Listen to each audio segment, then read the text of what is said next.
हे दोस्तों, कैसे हैं आप सब? आशा करता हूँ सब बढ़िया हैं। सबकी तैयारी कैसी चल रही है? बढ़िया चल रही है, बढ़िया चलनी चाहिए।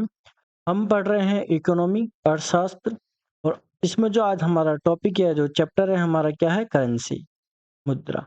अब ये मुद्रा क्या होती है समझते हैं। मान लीजिए आपके पास क्या है भाई, 5 रुपए का सिक्का है, आपके पास 10 रुपए का नोट है, 20 रुपए का नोट है, ठीक है, 500 रुपए का नोट है। आप गए मार्केट, किसी वस्तु पर लिखा था 500, आपने 500 का नोट दिया उसको और आप लेके आ गए। तो क्या बस हमें इतना ही पढ़ना है मुद्रा में, करेंसी में? क्या हमें इतना ही पढ़ना है? नहीं, पढ़ना तो हमें बहुत कुछ है। यहाँ से एग्जाम में सवाल पूछा जाता है। अगर आपसे मान लीजिए पूछ लिया जाए हॉट मनी का क्या मतलब होता है, सॉफ्ट मनी का क्या मतलब होता है, जो करेंसी है उसका प्राइमरी ऑब्जेक्टिव क्या है, उसका सेकेंडरी ऑब्जेक्टिव क्या है, आप नहीं बता पाओगे, परेशान हो जाओगे। लेकिन जब आप क्लास पढ़ लोगे तो समझ में आ जाएंगी सब चीजें कि किस तरीके से क्या है क्या नहीं है, और एग्जाम में सवालों को अच्छे से कर पाओगे। तो शुरू करें, ठीक है। हम बात करते हैं मुद्रा, करेंसी की बात करते हैं। सबसे पहले हम देखते हैं कि मुद्रा का मतलब क्या होता है। तो मुद्रा का मतलब होता है जिसके अंदर क्षमता हो किसी चीज की, वस्तु का विनिमय करने का, ठीक है, मीडियम ऑफ एक्सचेंज, ठीक। और इसमें हम इंक्लूड करते हैं क्या, कॉइन और पेपर दोनों को हम इसमें इंक्लूड करते हैं, जिसको इशू कौन करता है? गवर्नमेंट, या कहा जाए सेंट्रल अथॉरिटी इसको जारी करती है, ठीक है। सिक्के व पेपर मुद्रा जिसे सरकार द्वारा चलाया जाता है। समझ गए कि करेंसी का मतलब क्या हुआ? जिसके पास क्या है, जिसको किस तरह यूज किया जाता है? मीडियम ऑफ एक्सचेंज, ठीक है, वस्तु के विनिमय के हिसाब से यूज किया जाता है। बात है समझ में? नहीं आई समझ में? ठीक है, समझो। मान लीजिए कि 10 रुपए हैं, तो ये क्या है? इसके जरिए हम क्या कर सकते हैं, जो हमें गुड्स है, जो भी हमें सामान लेना है, हम सामान ले सकते हैं और बदले में क्या दे देंगे? 10 रुपए दे देंगे और हमें सामान मिल जाएगा। तो हम क्या कर रहे हैं? ये गुड्स का एक्सचेंज कर रहे हैं, सामान का क्या कर रहे हैं? विनिमय कर रहे हैं, वस्तु का क्या कर रहे हैं? विनिमय कर रहे हैं। तो मीडियम ऑफ एक्सचेंज, ठीक है। तो ये सिक्के व पेपर दोनों के रूप में हो सकता है, और किसके द्वारा जारी किया जाता है? सरकार के द्वारा जारी किया जाता है। कोई दिक्कत है यहाँ तक? नहीं, ठीक। अब कुछ खास बात होती है ऐसे मुद्रा की। सबसे पहले क्या, ये क्या होता है? लीगल टेंडर, ठीक है, लीगल टेंडर, ठीक है। मतलब कि जो एक ऑफिशियल, मतलब जैसे सरकार है ऑफिशियल रिकॉग्नाइज्ड कर रखा है, मतलब उसको मान्यता प्राप्त होती है।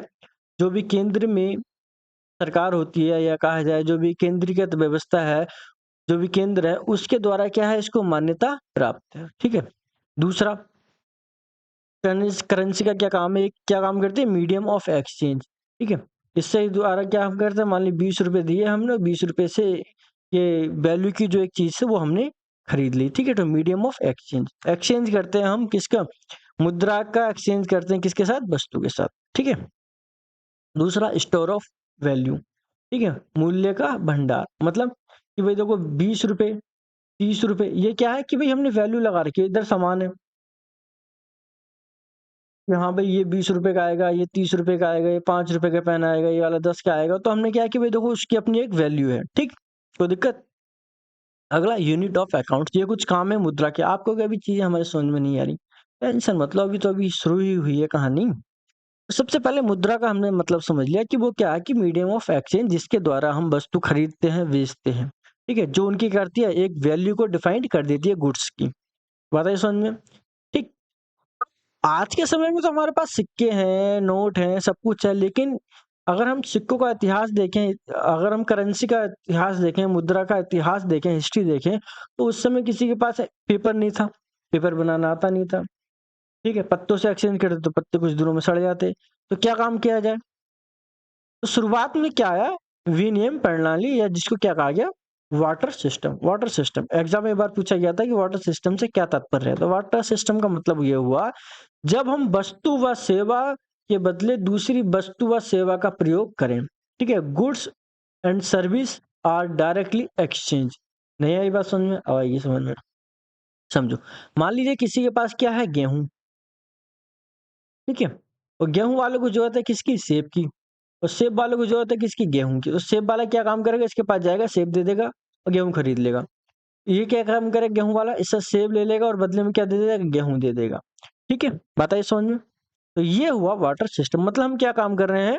वस्तु से वस्तु की अदला बदली कर दे रहे हैं, उसी को क्या बोला गया? वाटर सिस्टम बोला गया। जैसे कोई जो गांव देहात में कुछ परंपराएं अब तो खत्म हो गई, लेकिन पहले चलती थी। जैसे मान लीजिए एक बाल काटने वाला आता था, वो क्या काम करता था?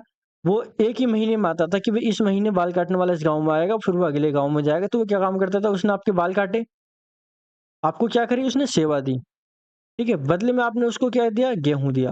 उसका तय रहता था कि वो इतने गेहूँ लेके जाएगा, इतना ये सामान लेके जाएगा और उसके बदले में आपके बाल काटेगा और इस महीने में वो आएगा।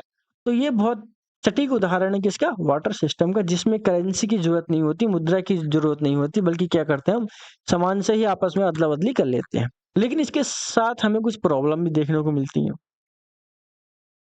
ठीक है? मान लीजिए जिनने बाल काटे उसको हमने गेहूँ का वादा किया कि हम तेरे को गेहूँ देंगे, कि हम आपको गेहूँ देंगे, लेकिन उसको गेहूँ चाहिए ही नहीं, उसको गेहूँ चाहिए ही नहीं, उसको मेडिसिन चाहिए थी। अब क्या करें? तो क्या हुआ? इच्छाओं का मेल नहीं मिल पाता कभी-कभार। तो डबल कोइंसिडेंस, ठीक है?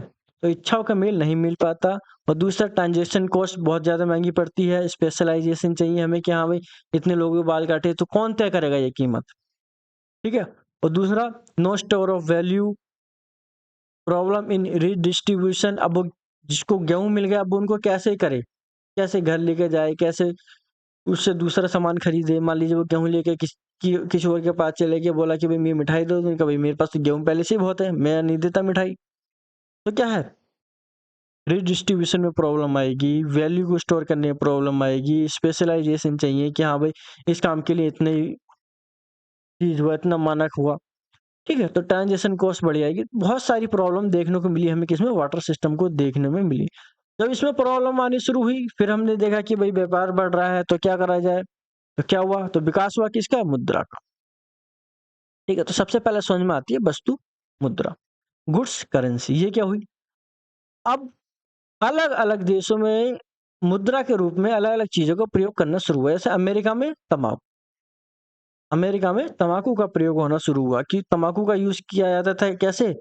मुद्रा के रूप में, ठीक? जैसे मान लीजिए किसी ने कोई काम किया, किसी ने किसी का घर बना के दिया तो हाँ भाई तुम्हारे दिन की मज़दूरी हो गई 5 ग्राम तम्बाकू, इस तरीके से। तुम्हारा तुमने ये काम किया तो तुम्हारा हो गया भई 50 ग्राम तम्बाकू। तो इस तरीके से अमेरिका में जो करेंसी का रूप लिया वो किसने लिया? टोबैको ने लिया, तम्बाकू ने लिया।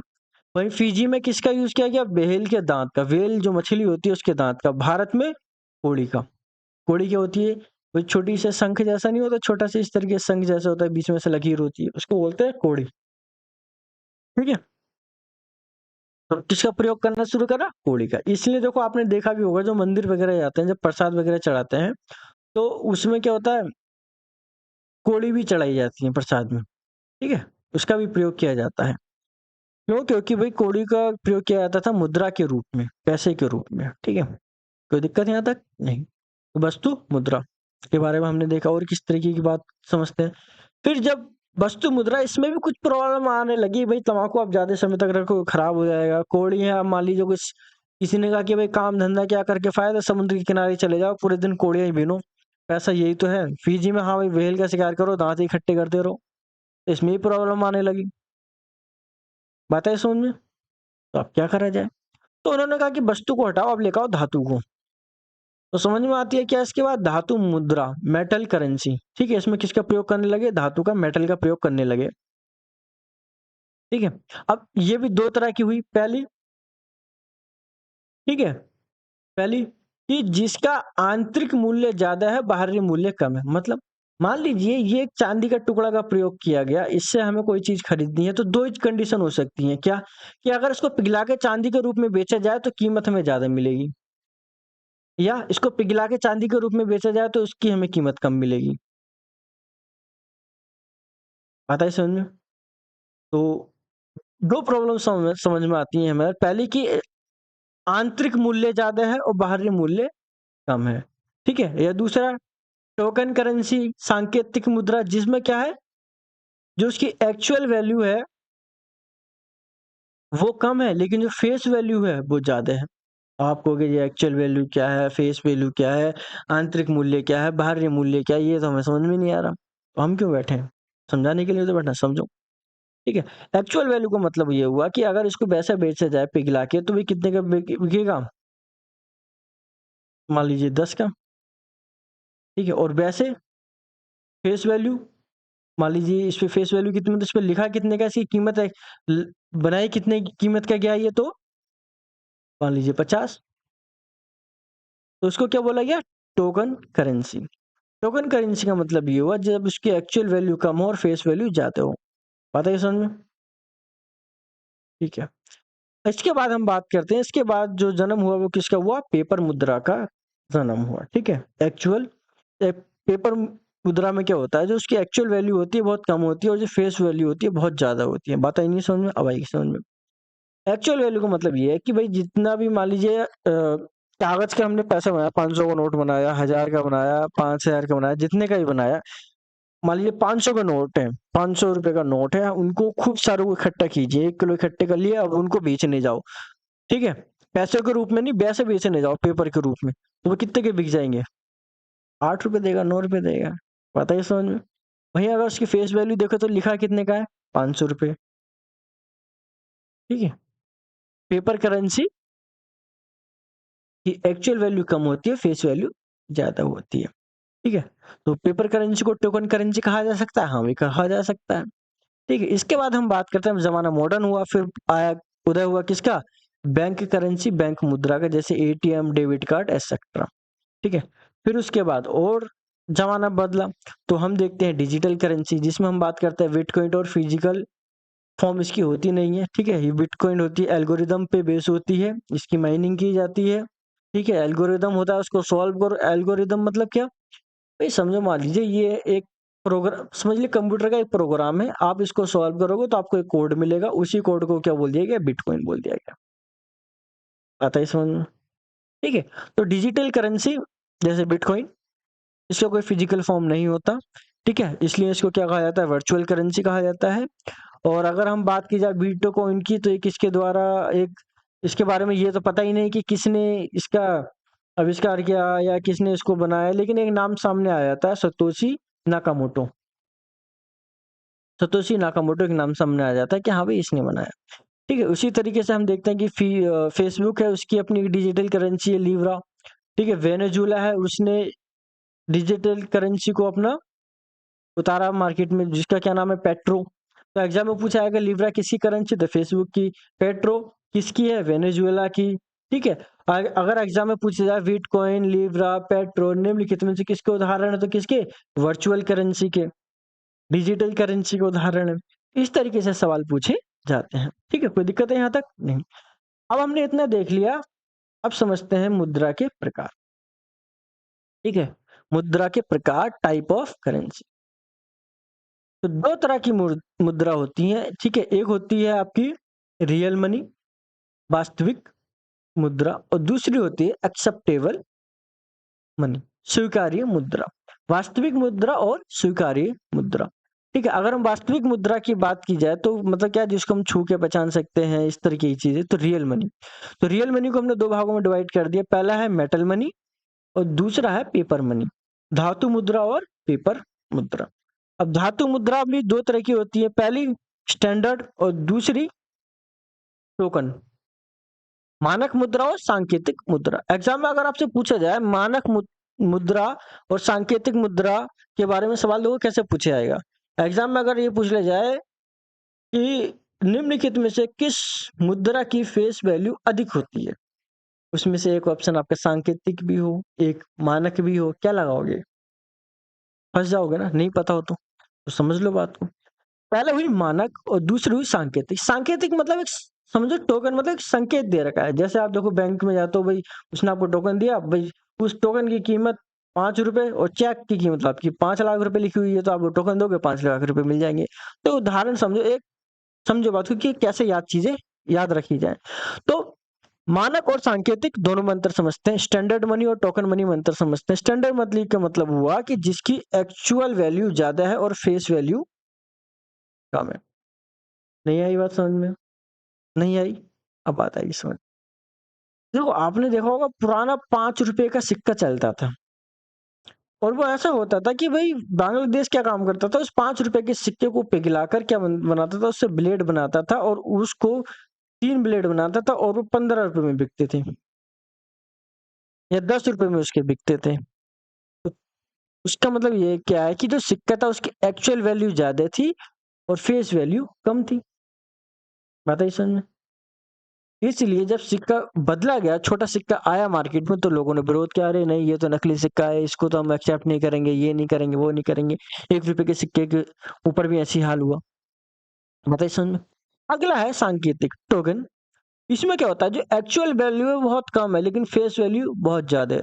मतलब मान लीजिए अब फिर नया ₹5 का सिक्का चला, उसको अगर पिघला के ब्लेड बनाओगे तो ₹3 का ही ब्लेड बनेगा, ₹2 घाटे में रहोगे। और वैसे फेस वैल्यू कितनी है उसकी? ₹5। तो इसको क्या कहा गया? Token money. तो स्टैंडर्ड मनी और टोकन मनी में अंतर समझ में आ गया। अब बात करते हैं स्वीकार्य मनी। तो ये 2 तरह की होती है, पहली तो वैध लीगल मनी और दूसरा वॉलंटरी मनी, मतलब ऐच्छिक मनी, मतलब आपका मन करे तो लो, नहीं मन करे तो मत लो। ठीक है, जैसे चेक और शेयर। आपके पास कोई, मान लो किसी की कोई दुकान, उसके पास वो पहुंचा कि हाँ भाई एक काजू का पैकेट निकाल दे, एक पिस्ता का पैकेट निकाल दे, एक बिस्कुट का पैकेट निकाल दे, एक ये दे दे, 1 किलो मैदा दे दे, चीनी दे दे। हाँ भाई कितने हुए?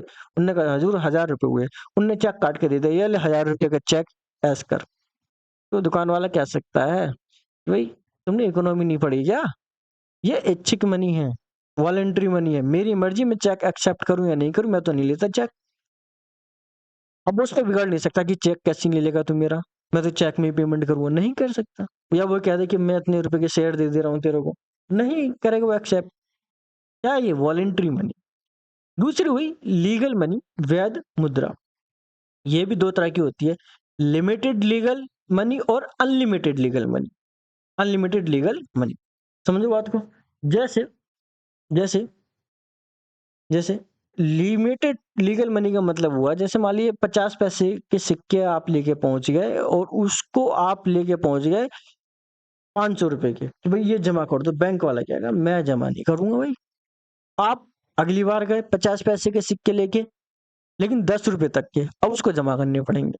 नहीं जमा करेगा तो फिर शिकायत हो जाएगी, नौकरी जाएगी, बहुत सारी चीजें हो जाएंगी।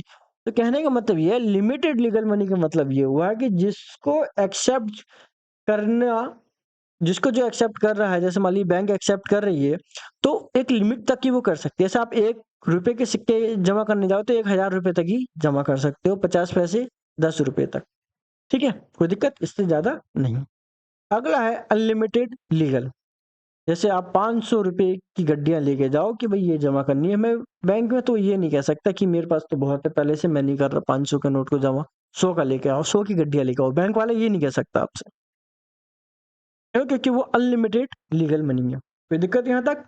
नहीं। चलो ठीक है, ठीक है, देखते हैं। तो हम लोगों को क्या क्या पढ़ लिया ये भी समझ लेते हैं, कहीं पता चला आगे पढ़ते आ रहे हैं पीछे का भूलते आ रहे हैं, ऐसा तो नहीं हो रहा। तो सबसे पहले मुद्रा का मतलब क्या हुआ। दूसरा हमने देखा कि भाई वाटर सिस्टम क्या रहा। ठीक है, मुद्रा का विकास कैसे कैसे हुआ, जैसे पहले वस्तु मुद्रा, फिर धातु मुद्रा, पेपर मुद्रा, बैंक मुद्रा, डिजिटल मुद्रा, और फिर हमने देखा मुद्रा के प्रकार, रियल मनी और एक्सेप्टेबल मनी।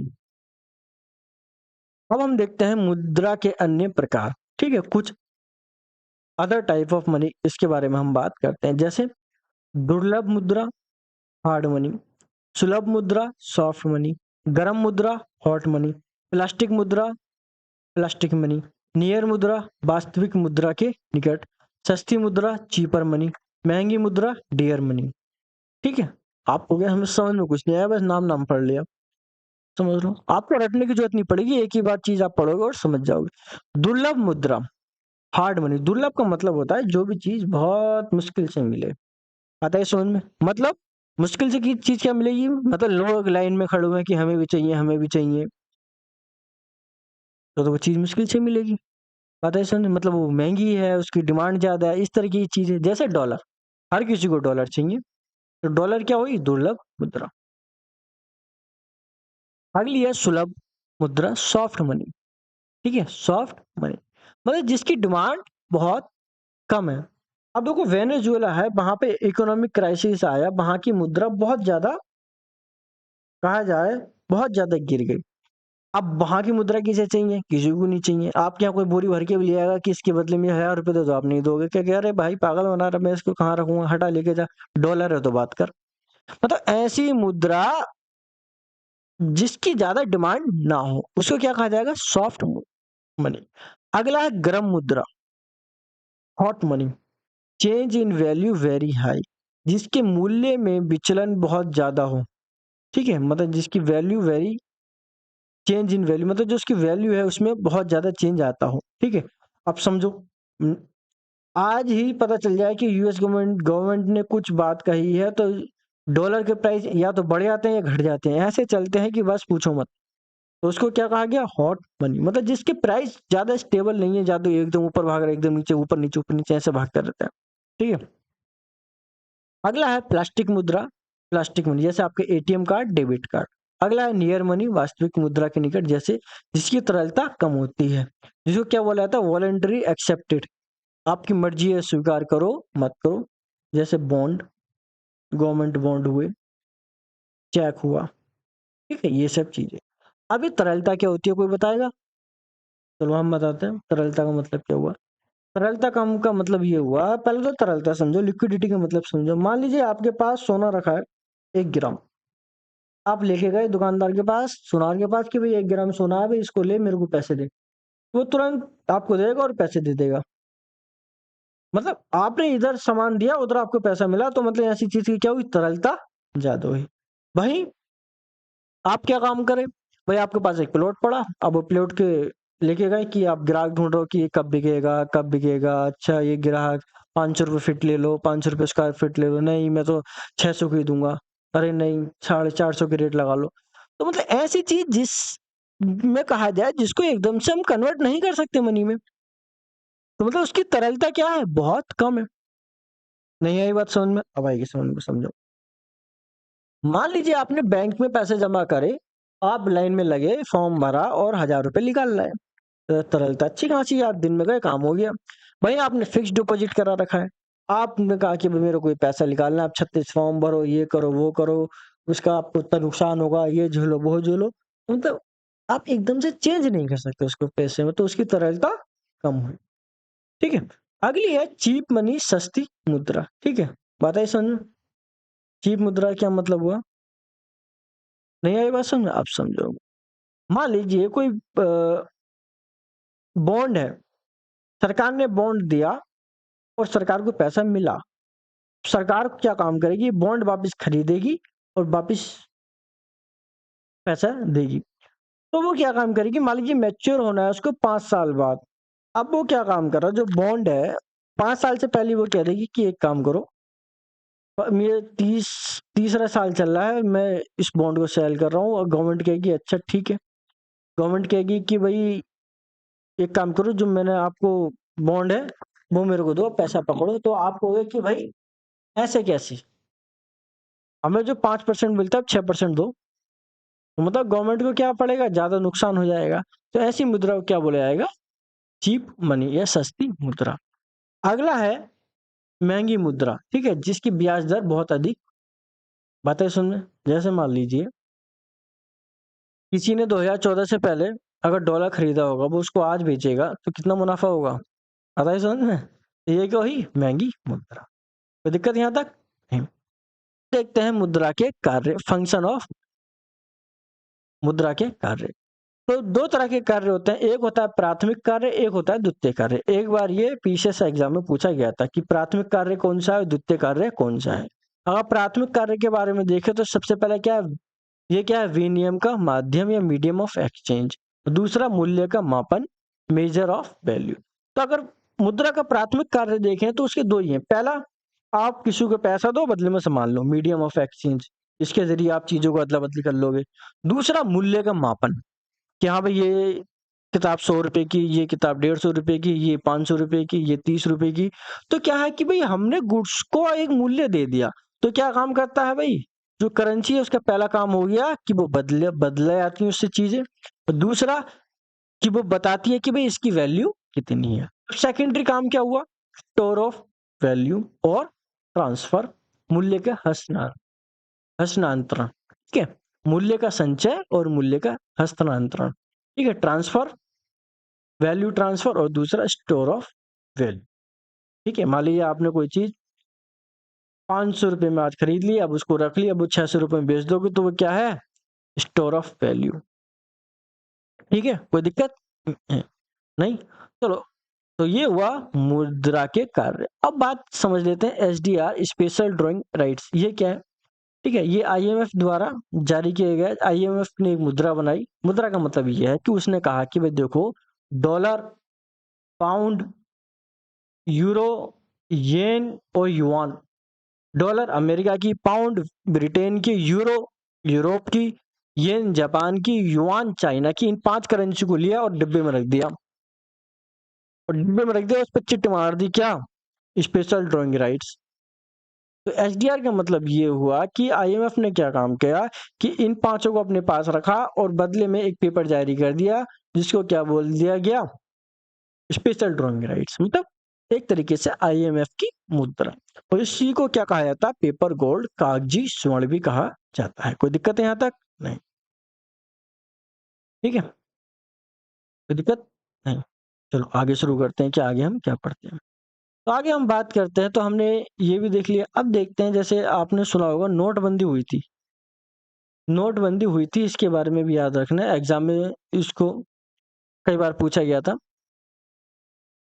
विमुद्रीकरण, ठीक है, जिसको क्या बोला जाता है? डिमोनेटाइजेशन बोला जाता है। सबसे पहली बार जो हुई थी वो 1978 में मोरारजी देसाई के समय में हुई थी, और फिर 8 नवंबर 2016 में हुई थी। नोटबंदी क्या होती है? मान लीजिए गवर्नमेंट ने क्या काम किया, गवर्नमेंट ने कहा कि भाई देखिए, ये है 500 रुपए का नोट, ये बताएगा 500 रुपए की वैल्यू। ठीक है, ठीक है, सरकार ने कह दी ये बात। तो सरकार ने क्या काम किया? उसने कह दी कि भाई देखो, अब हम इस 500 रुपए से अपना हाथ हटा लेते हैं। अब ये 500 रुपए नहीं रहे, सरकार ने मना कर दिया। अब सबसे बड़ी अथॉरिटी कौन है? गवर्नमेंट। उसने मना कर दिया, तो इन 500 रुपए की वैल्यू क्या हो गई? जीरो हो गई। शून्य सन्नाटे हो गई, अब तो भाई कागज बचा। तो नोटबंदी का मतलब ये होता है कि ये सरकार करेंसी को क्या कर दे कि भाई अब से ये करेंसी को हम लीगल नहीं ठहराते, मतलब इस करेंसी को हम मान्यता नहीं देते कि इसके जरिए आप व्यापार करो। ठीक है, तो उसको क्या बोला जाता है? नोटबंदी। ठीक है, अगला एक टर्म है, वो समझो डिवेल्युएशन, अवमूल्यन। ठीक है, जानबूझ के अपनी मुद्रा को गिराना। ये क्या मतलब है? मान लीजिए डॉलर आज के समय में 85 रुपए का है। इधर 85 रुपए और इधर $1। ठीक है, तो $1 बराबर 85 रुपए। अब समझ लीजिए इधर मान लीजिए चाइना, $1 बराबर, चाइना ने कहा कि भाई हमें 70। तो चाइना क्या कहा? यार 70, एक काम करता हूँ, मैं इसको 70 की जगह कर देता हूँ 90। 90। उसने कहा इससे फायदा क्या हुआ? उसने कहा कि इससे फायदा मेरे ये होगा कि अब कोई चीज अगर आएगी मेरे देश में, मान लीजिए अमेरिका में मेरे देश में कोई चीज भेजेगा, तो वो क्या, 90। निर्यात महंगा हो गया। अब मैं कोई चीज मंगाऊंगा तो मेरे को $1 की चीज कितने रुपए में पड़ेगी? 90 रुपए की। ठीक है, चाइनीज के हिसाब से। अब अगर मैं आयात करता हूँ मतलब बाहर भेजता हूँ कोई चीज, तो मेरे को आसान पड़ेगा। मैं 90 रुपए में खूब सारी चीजें बनाऊंगा और उनको बाहर भेजूंगा, जिसकी कीमत $1 से भी कम रह जाएगी। इस तरीके से जब हम डिवेल्युएशन करते हैं तो उस समय क्या होता है कि जो हमारा एक्सपोर्ट है वो बढ़ जाता है, और जो आयात है, इंपोर्ट है, वो घट जाता है। ठीक है, कोई दिक्कत यहाँ तक? नहीं। ठीक, अब बात समझते हैं मुद्रा आपूर्ति के बारे में, मनी सप्लाई के बारे में। ठीक है, तो अर्थव्यवस्था में एक निश्चित समय पर चलन में मौजूद कुल धन की मात्रा, the total amount of money in circulation in a economy at a given time. मतलब एक इकोनॉमी है, मान लीजिए एक ये देश है, इसके अंदर जो भी करेंसी चल रही है, मान लीजिए 500 का नोट, $2 का सिक्का बैंक में पड़ा है, लोगों के पास पड़ा है, सबको टोटल मार दो, उसको क्या कह दिया? मनी सप्लाई, मुद्रा की आपूर्ति। ठीक है, इसमें याद रखना चलन में मौजूद कुल धन की मात्रा।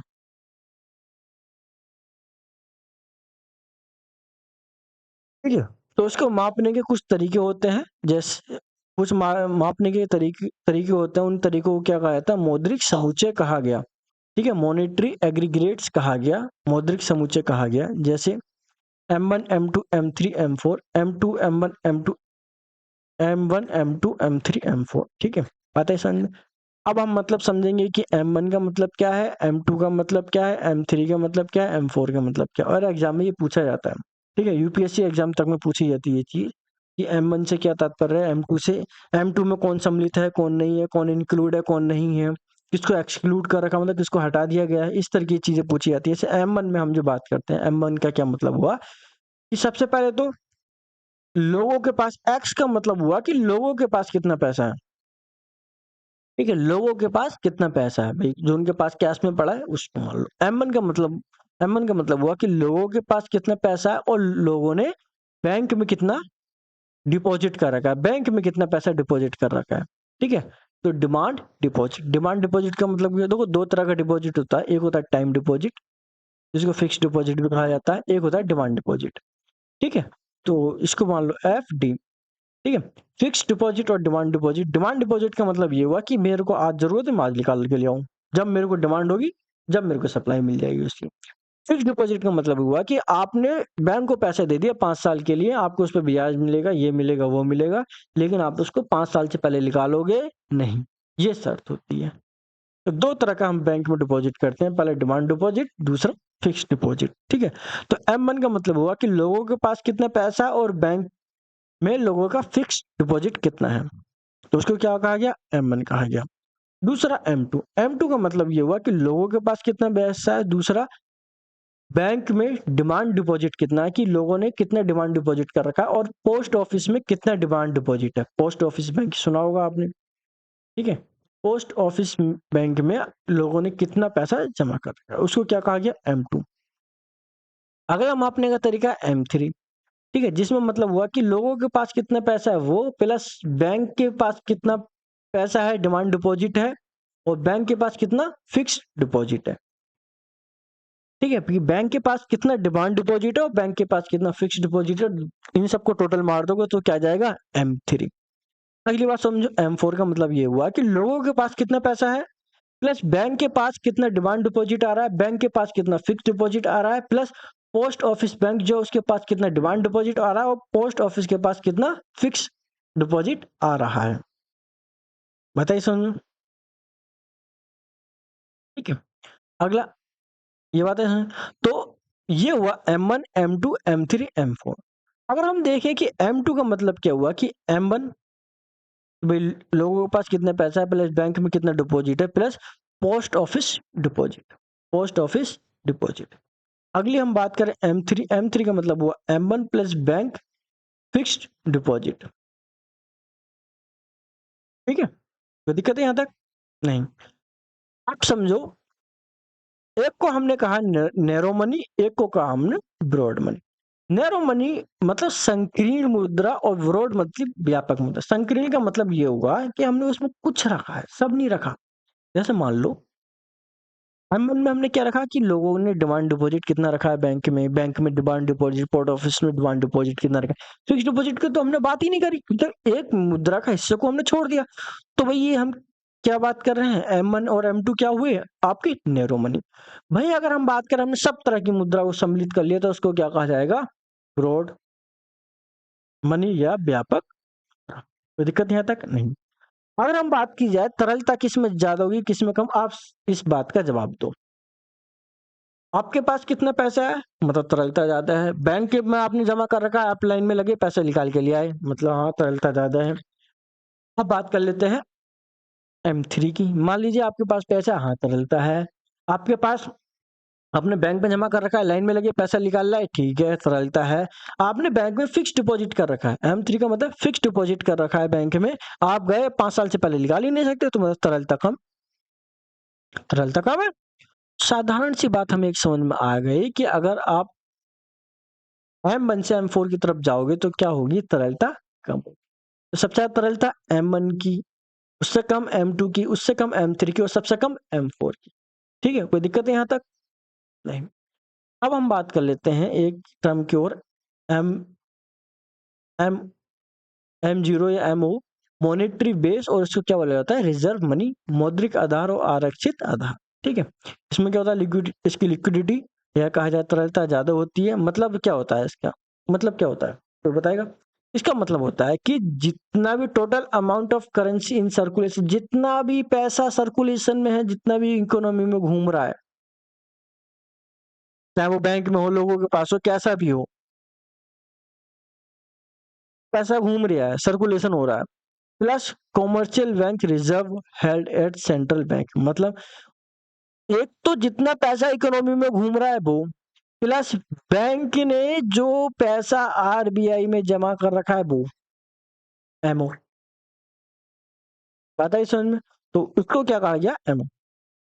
ठीक, तो दिक्कत यहाँ तक नहीं। तो ये था मुद्रा के प्रकार या मुद्रा के बारे में आज हमने समझा, और यहाँ से एग्जाम में काफी मात्रा में सवाल पूछे जाते हैं। तो आज की क्लास रखते हैं यहीं। आशा करता हूँ सब चीजें आपको समझ में आई